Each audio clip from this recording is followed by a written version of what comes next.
इस वीडियो के अंत तक आपको इस पाठ से संबंधित संपूर्ण जानकारी व प्रश्नों के लिखित उत्तर मिलेंगे। नमस्कार सभी को, हिंदी कला केंद्र में आपका स्वागत है। अगर आप इस चैनल पर नए हैं तो पहले इसको सब्सक्राइब करें व बेल आइकन को दबाना ना भूलें ताकि नए वीडियो का नोटिफिकेशन सबसे पहले आपको मिले। बच्चों, आज हम पढ़ने जा रहे हैं हमारी हिंदी की पुस्तक सारंगी की कक्षा 1 का पाठ 14, जिसका शीर्षक है बरखा और मेघा।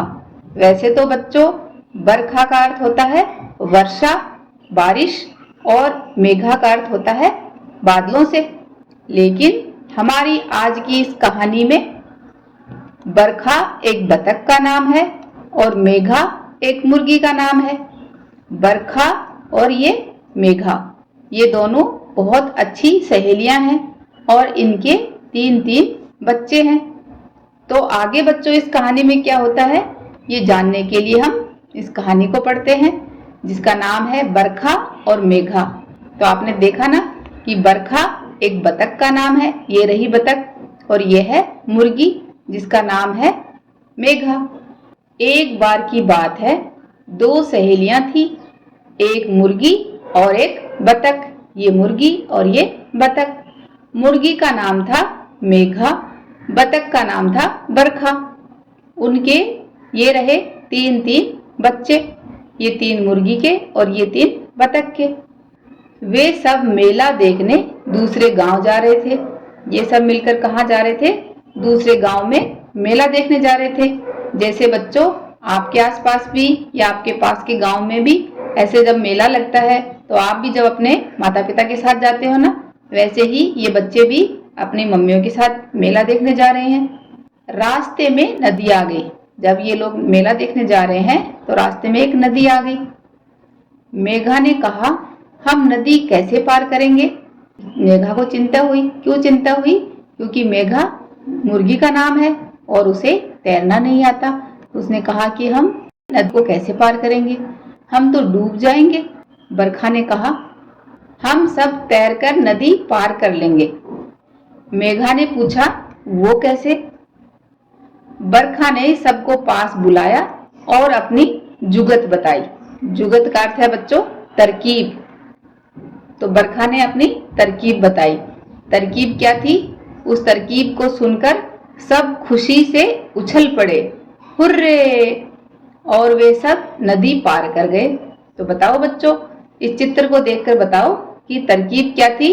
ये देखो, सारे बतख के बच्चों को तैरना आता है और मुर्गी के बच्चों को तैरना नहीं आता।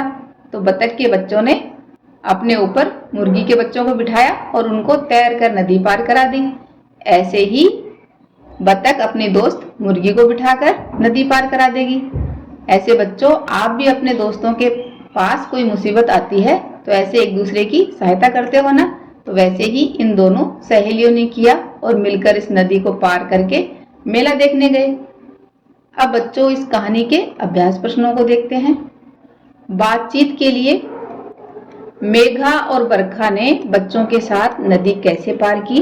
तो ये हमने देखा ना फोटो में कि मुर्गी के बच्चों ने बतख के बच्चों पर बैठकर नदी पार की। मेघा और बरखा के बच्चों ने मेले में क्या क्या किया होगा? तो ये आप अंदाजे से बताओ। जैसे आप मेले में जो करते हो वही बच्चों ने किया होगा। उन्होंने मेले में झूला झूला होगा और खिलौने खरीदे होंगे। मेले से घर लौटते समय मेघा और बरखा के बच्चे आपस में क्या बातें कर रहे होंगे? तो बच्चे मेले में मजे करके आए हैं तो शायद वे सब मेले में आए मजे की बातें कर रहे होंगे। मेला आपके घर से कितनी दूर लगता है? आप वहां कैसे पहुंचते हैं? तो ये बच्चों आप अपने हिसाब से बताओ कि आपके घर से कितनी दूर मेला लगता है और वहां आप कैसे पहुंचते हो। मेला हमारे घर से काफी दूर लगता है। हम वहां रिक्शा या कार में बैठकर पहुंचते हैं, या ज्यादा पास है तो पैदल भी जा सकते हैं। नीचे दिए चित्र को देखिए और गिनकर बताइए कि मुर्गी और बतख के कितने कितने बच्चे हैं। तो बच्चों इनको गिनकर बताओ। 1, 2, 3। ये 3 मुर्गी के बच्चे और 1, 2, 3 ये बतख के बच्चे। तो दोनों हुए 3-3। बच्चों, इस कहानी को एक बार फिर से पढ़ो व समझो। बच्चों, अगर आप मेले में जाते तो क्या क्या लाते, ये बात आप मुझे कमेंट बॉक्स में लिखकर बताना। मुर्गी के बच्चे क्यों नहीं तैर पाते, इस बारे में अपने माता पिता से जानें। सुझाव व सुधारों के लिए कमेंट बॉक्स में लिखें। अगर हमारे वीडियो बन ही रहे हैं आपके फेवरेट, तो फिर क्यों ना करें इनको लाइक, सब्सक्राइब और रिकमेंड। हमें और बेहतर बनाने के लिए आप कर सकते हैं कमेंट। धन्यवाद।